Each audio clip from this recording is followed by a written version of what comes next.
A thread by Carlos Osuita. I've been forced to do something that I've never done before. Hide tweets. Let me explain why. First, tweets that he's talking about. Maggie May says exactly. They're desperate and dangerous and batshit crazy and not Wuhan bad. Maggie May is obviously talking about the Democrats. And then Jared Palamas says, don't put anything past them. Nancy Pelosi, as of recently, said that she has gone all over the line of progression documents and verified herself or something like that for such an occasion. Biden team supposedly has lawyers to force him into the White House. They're desperate. Blues away says Pelosi also said that Trump will not be president again. She sounded very adamant about it. Okay, so that was basically word salad fear mongering. Carlos continues. A lot of you don't understand that you are breaking federal laws. I won't be a platform for disinformation. The United States Secret Service is required to investigate all threats. You're making their job harder. There are only two possibilities. You're trying to get attention for yourselves, or you're leftists trying to discredit Donald Trump supporters. I'm not going to help you do either. There's no rationale for you posting this insanity unless you have malicious intent. Let's say that your disinformation is real. What are we supposed to do about it? Do you have any idea how many things I know but never talk about because there's nothing anybody can do about them?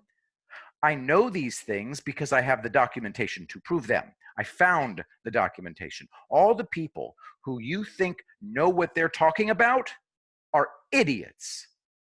What I do all day and night is research for me so that I can know. I can tell you one thing.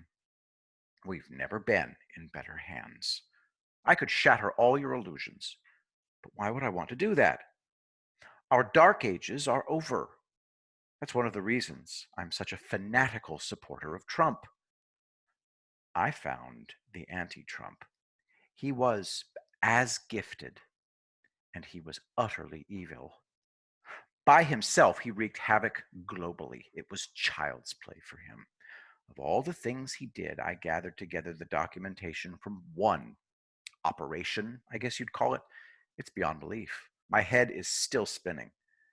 The main reason I'm now going to hide replies is that I won't allow disinformation in my comments section. But the other reason is that these fantasies are utterly laughable. George Webb, Oliver Stone, Jesse Ventura are telling quaint little campfire tales. These elaborate conspiracies are not how things work. The real story is one person operating alone. What he does is acquire so many skills and such knowledge that he can do anything he wants. And he's invisible. It takes years to uncover him. And you discover that he fooled everybody. The CIA, the DIA, the FBI, absolutely everybody. And he hid in plain sight. How many of them are there? We'll never know. Very few, thank God. They are unstoppable because they are unknown. It takes great discipline to find them. You must think like them. And of course, it takes time. Most researchers are in it for fame, money, speaking fees. What they tell you is totally rinky-dink. The real stuff will keep you up at night. Here's what I'd like to do. I'd like to take these Twitter disinformation agents and tie them to a chair. Then I'd give them a slideshow. At the end, they'd have to be hospitalized. Reality is nothing like these piddling little fantasies. If you have a family, take a nice long look at them and be grateful that you don't know things. I'm on a quest to learn as much as I can, but it comes at a great cost. It's safe to say that nobody should know what I know unless they're willing to pay a massive price. The price is disinterest in almost everything. That's why I continue with my research. It's the only thing I have, really. Addendum. I guess you guys don't think I'm serious about hiding your disinformation. Well, I'll keep doing it until you learn.